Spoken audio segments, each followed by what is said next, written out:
Greetings, Mindcrafters, and welcome to another Mindcraft discussion on this glorious day. Wow, winter's still hanging on. Winter's still hanging on. My name is Kimberly Quinn, and I am so pumped to be out here in the woods. And I have to tell you, I think this will air in about a week, but today it's actually still March, barely. And God, I love this time of year. I actually love every time of year, to be truthful. But because I love winter, I love the snow, and I love how winter's so badass and decides when to let the rest of this, the seasons sort of happen.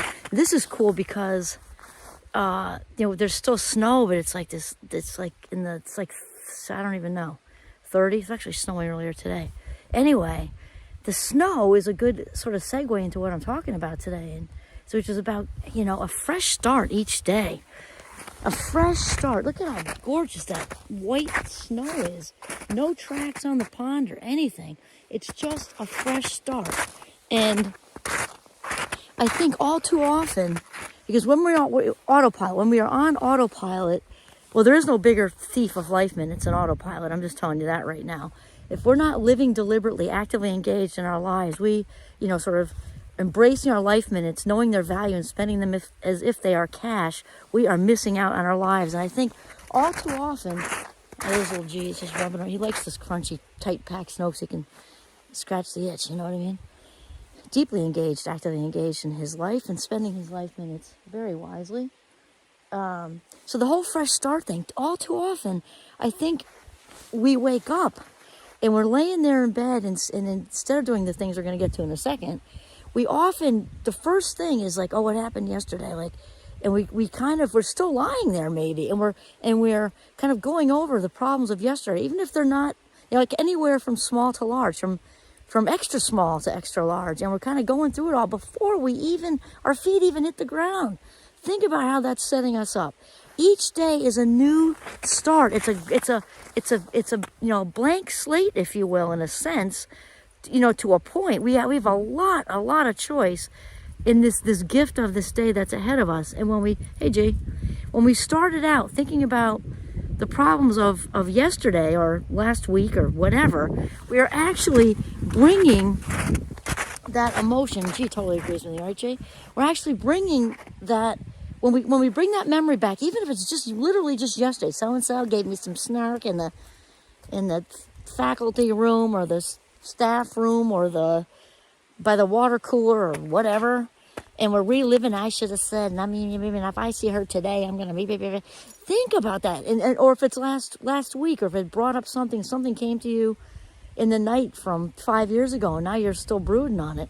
Well, the thing is that when we bring that memory to the surface to begin our day with that memory, memories have emotion attached. Why? Because of the limbic system. And the hippocampus, which is part of the limbic system, is where long-term memory is processed. So that's something from, that's like in the vault. And so the amygdala is also part of the limbic system, and that's sort of fight or flight, fear headquarters, emotional headquarters in general.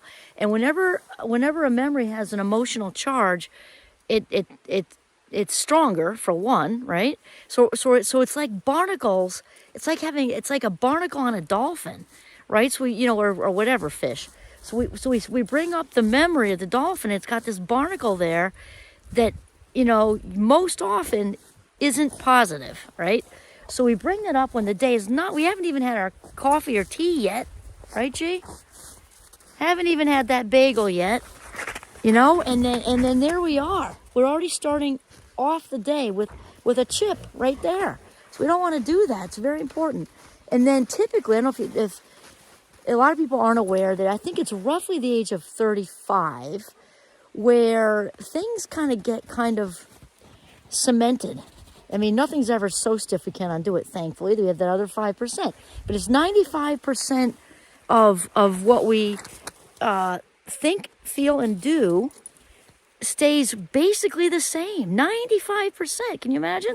Which means unless we challenge that we're going to be thinking, feeling, and doing the same thing every day. So think about it. We wake up, we run that problem or problems through our mind. Okay. Probably head to the bathroom after that. Probably check the phone. Maybe even check the phone while you're on the toilet. Okay. A lot of people are checking the phone from their bed really unhealthy. Not saying it with judgment, saying it with observation and just truth.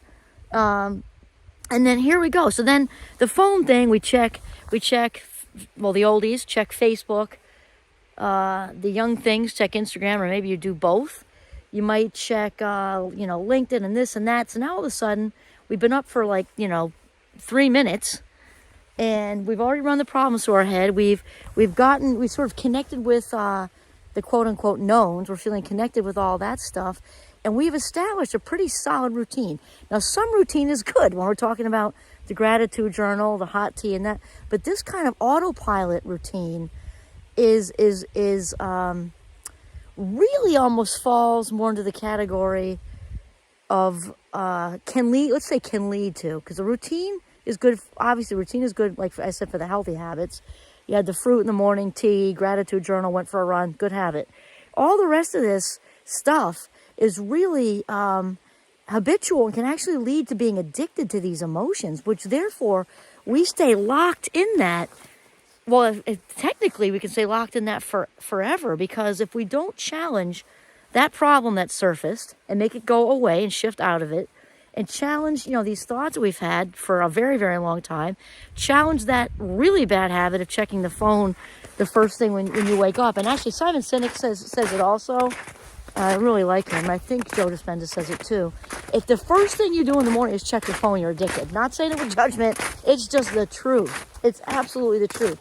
And since the brain is an association machine, it can't not engage with it. It's kind of like, if we were looking at a stop sign right here, which you wouldn't see in the woods, thankfully, but if you saw the stop sign and I said right now, here's the stop sign, but don't read it. You can't do it. You can't do it. Why? Because you can't shut the brain off. The brain can't not read stop, right? And so it's just not, it's not different when you check your phone in the morning and you look at Facebook, even if it's something positive. It's associating all over the place. And the associations are not in the now. They're in make-pretend land, okay? So this whole thing with get a fresh start is really, we're going to flip the script on this, okay? Because it's much better it's better to try to make these changes so that all that stuff that's locked in the vault doesn't go unchallenged for the rest of our lives, and we can actually introduce some positive change. So my suggestion is to not check your phone first thing in the morning. I'm not saying don't check it at all, but wait a bit. And so when we first wake up, instead of, where's the fire, race out of bed, to take 1 minute. If you're late, not going to make a difference anyway. And look out the window or focus on an object in your room that's pleasant. Maybe it's a painting or a picture or something like that. And just be mindfully, just breathe for 60 seconds. Just, it's preferably good to look at something that's not going to stimulate all kinds of thoughts. So a picture might do that. But it's better than checking your phone. But I usually look out the window. We have this big, nice bay window, and I can see the trees and the mountains and everything. For 60 seconds. Then thank you, right? Swing around. I'm not saying anything else but thank you. First words of the day. If your first words of the day are thank you, you're off to a darn good start, okay? So breathe for 60 seconds. Thank you. When I whip around again to looking for my slippers, as my husband says with his Boston accent. This is a little fun fact from Boston. Probably don't know this, but slippa is the singular if you speak Bostonian. It's a slipper. If it's plural, it's slippers. So I swing around to get my slippers, and I say thank you again. I'm not saying anything else but thank you, though in my head I'm thinking, happy feet landed on the ground, vertebrae intact, good. From there I go and put the tea in the microwave. I also have a kettle, depends on what I'm doing.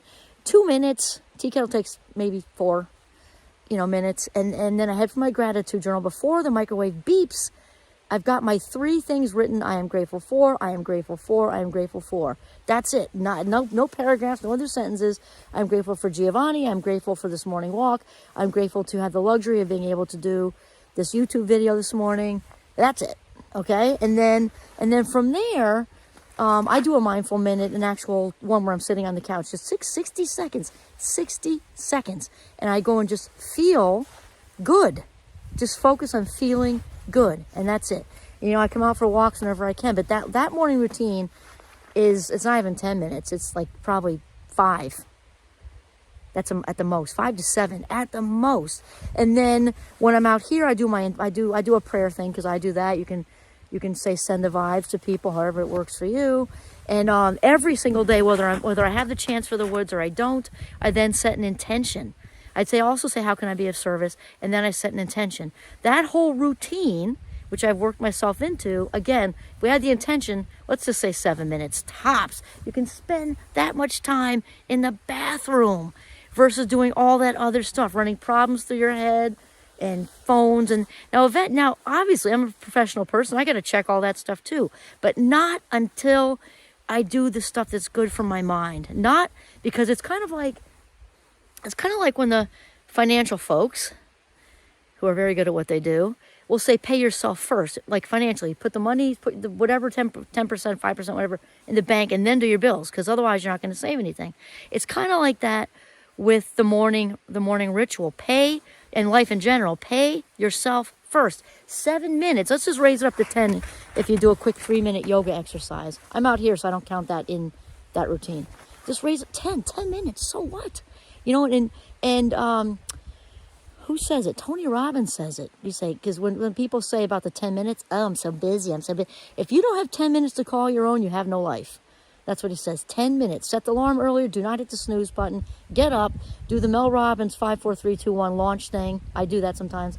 And get up. And this way, you're getting a fresh start. You're priming your day to be much better than if you checked your phone from your bed and didn't do the mindfulness thing. It's really it's such a very, really, really, really very simple, and can turn your whole day around. Each day is brand new. It's not attached to yesterday or last year or 10 years ago. It's not attached. It's a free agent. Oh, that was pretty good. I just made that up now. God, that might be the title. Each day, yeah, okay. Each day is a free agent. Just run with it. There are no strings attached to this day. Brand spanking new. Okay, this is Kimberly Quinn and Lil Giovanni signing off from the beautiful Notch at Northern Vermont with the brook babbling away. Wow, it's gorgeous. Okay, have a mindful day.